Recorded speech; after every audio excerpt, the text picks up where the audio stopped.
Hey guys, this is Squid Crazy. Um, if you've watched my videos, I've done an anime reaction, but this is an extra special edition because we were talking about my very favorite anime of all time, um, and that is Berserk. I probably spent way more time than I'd like to admit watching the Berserk anime, and I got hooked on the storyline. I started going, I basically was just like, okay, this is freaking awesome. But ironically, what led me into the anime was way back when, probably when I was in junior high school. I played a game for Dreamcast, which happened to be Sword of the Berserk, Guts Rage, which I knew nothing about the character at all, but it happened to be Guts. And, the great thing about that is it got me interested because I was like, this is a really cool character. He's brutal, he's dark. He has a huge sword. There's this whole story behind him that I had no inkling of. And the game itself, it's kind of like a tangent away from a certain point in the manga series, which I was again not aware of. And but the game I thought was kind of fun. But then I was like, wait a minute, this character, there's something about this character. Well, and then I come to find out that there was an anime series done way back in 1997 that didn't get picked up and dubbed until the early 2000s, I believe, here for the United States. And that's when I was like, oh, I found the first volume, which had first 5 episodes on it, and I watched it and I go, this is freaking awesome. And I was like, the world had opened up to me, and to me, I was hooked. From that point on, I was hooked. And from then on, I got the entire series on DVD. I watched the whole thing in its entirety with the English dubbing, with the English cast. Again, this came out in early 2000. I will say, this is my anime reaction, but I would say for me, this video is probably going to be quite a long one because to me, for some reason, I felt really attached to the Berserk series. And it may be just because of the time period I came across it. Like I said, I was in junior high.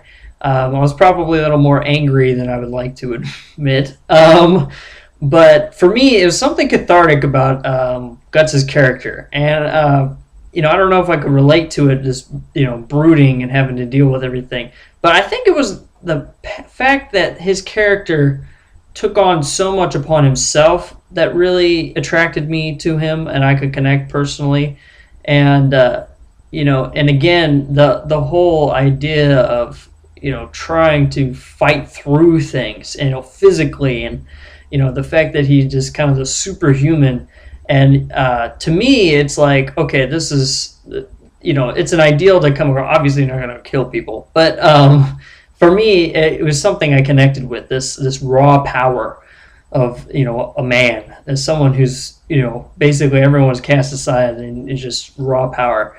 And I just again, to me, this is a very biased reaction, I know.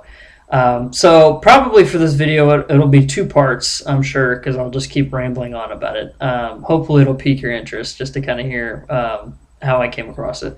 The first part, I probably will go over the first series, which came out, like I said, came out in 1997.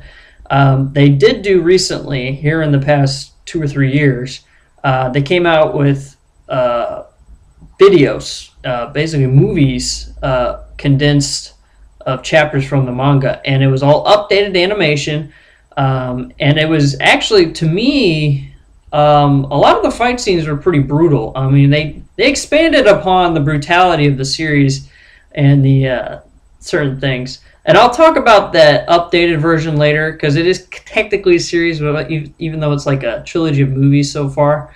And I'll probably will compare the two. So I'm just going to warn you guys in advance. In talking about the series, I'm probably going to give you some spoiler alerts.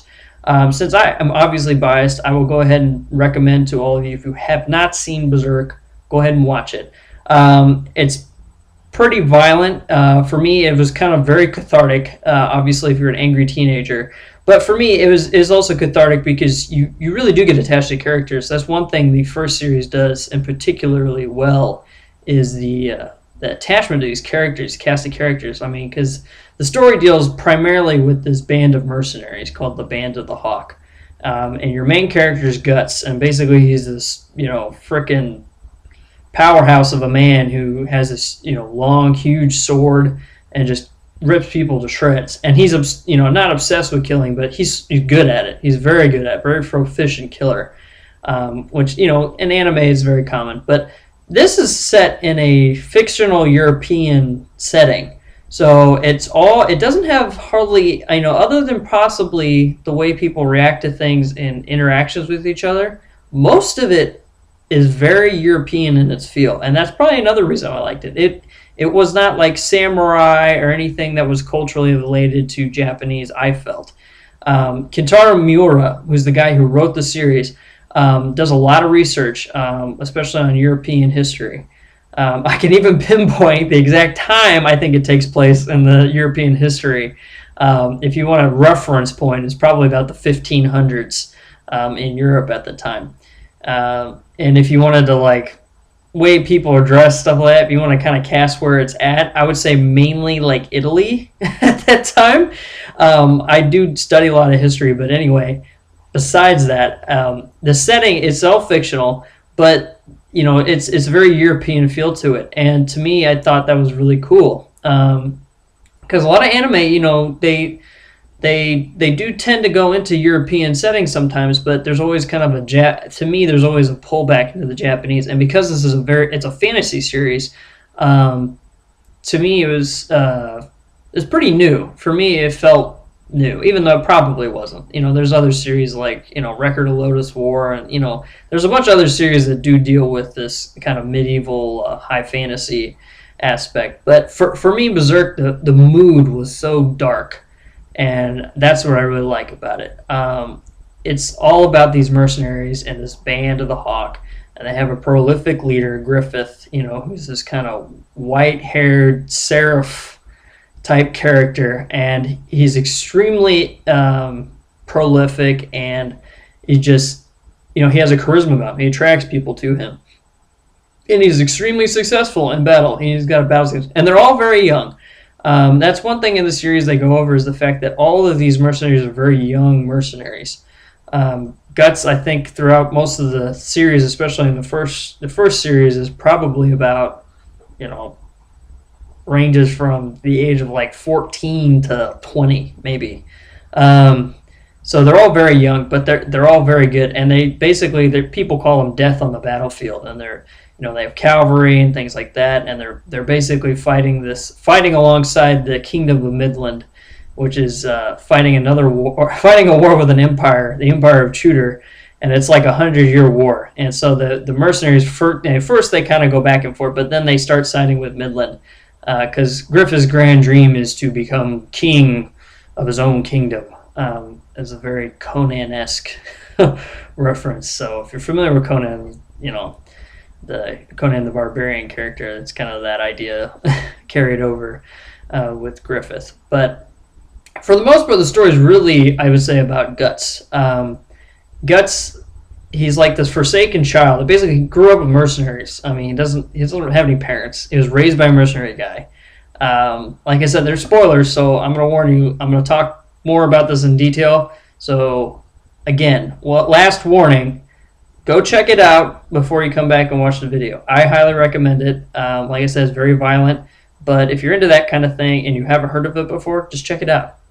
Just give it a taste, see if it's good. I will say the first episode is by far one of the most enticing first episodes I've seen in an anime. So, so I would check it out. But from this point on, I'm going to be talking spoilers. So, for those of you familiar, like I said, this is my reaction, but I just like talking about this stuff. So, I'm going to keep going with it. If not, I would say tune out. You may be able to catch me in the second part, and I'll try to go over the new stuff, the new series. But I know I'm kind of rambling, but we'll see how it goes. But anyway, so I'm going to continue.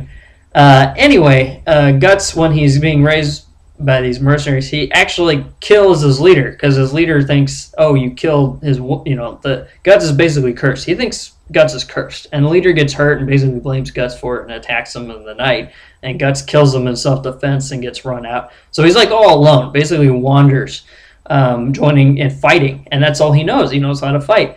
And so he comes across the Band of the Hawk, and he gets in a fight with Griffith and the leader. And Griffith's like, "All right, I want you to be a part of this."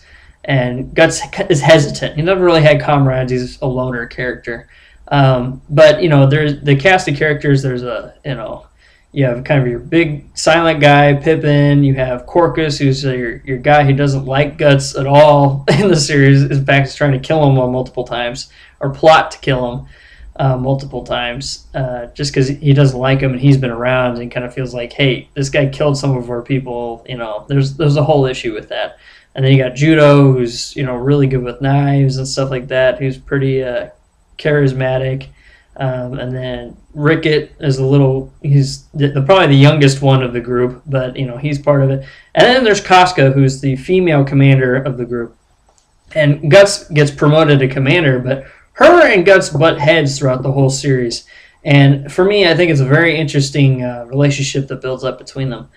Since I have read the manga in detail, and I have plenty of the volumes, you will know, and if you are familiar with the manga in advance, Guts and Casca's relationship carries over throughout almost the entire thing.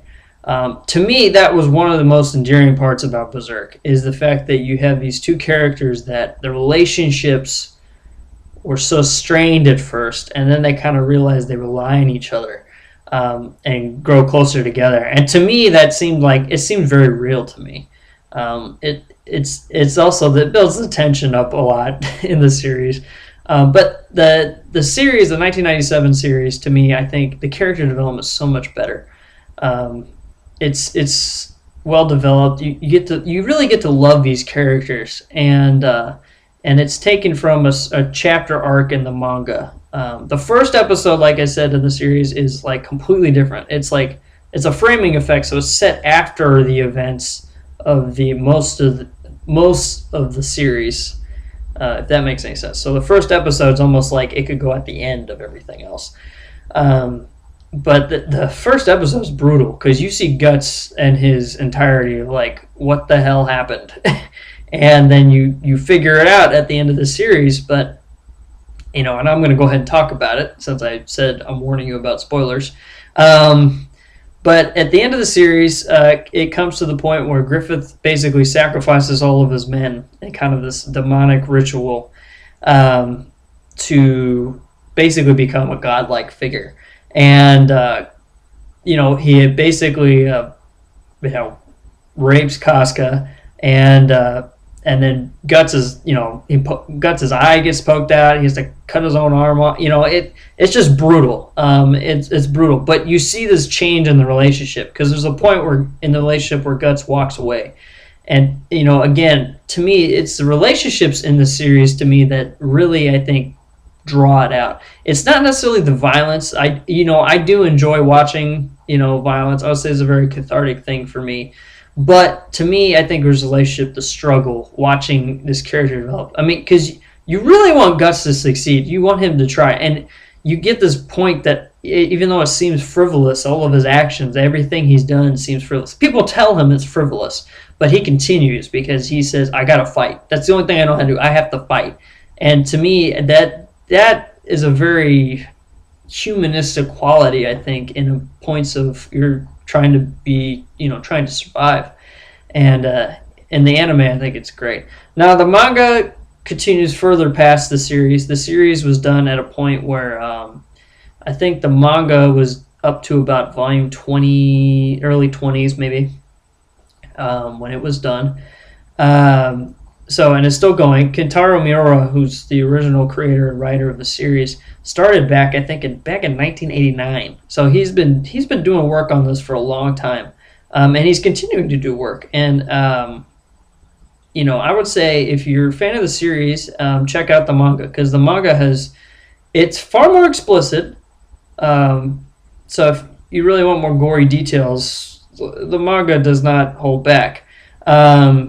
But you get more. You get a lot more politics, a lot more character development, a lot more this and that. You get into the heads of everybody, which is fantastic, and it just expands on everything. Now, I will say one thing that I do hate is there is a point in the manga where there is a character at the end of the first series, or he should be appearing in the first series, and he doesn't. So there's a point where they're trapped in this demonic realm, this eclipse and stuff, and all hell's breaking loose.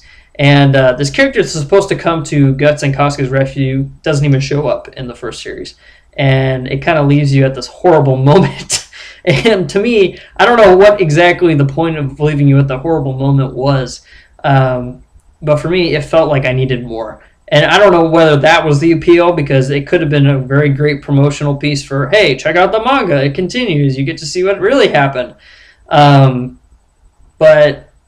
for me, it did, because I think after I watched the series, I was like, I got to get these mangas. And Dark Horse started publishing them in English, and so I was like, all right, I got to get these. So I think I'm all the way up to the updated version, and they started pumping them out pretty quick. So, but I love reading them. I love the characters. Like I said, I can't really explain my fascination. I think it's just the will of the characters, seeing how far this very badass character can go. But anyway, they did, like I said, they made an updated series. So I'll talk about that in the second part and kind of compare it to the first series. And I gave away some stuff, but then again, if you're watching the whole thing of this video, then you know that I'll talk about the stuff in the movies too. Now, if you didn't get to watch the original series and you just watched the movies, you don't really know what to compare it to, go ahead and check it out. I will say if you've seen the movies, you pretty much know the main plot of the original series. But I'll say the original series, it has more to it. The character development's much better. There's much more going on. But anyway, I will say that for my next part. So this is it for now, but I will see you on part 2 of this video.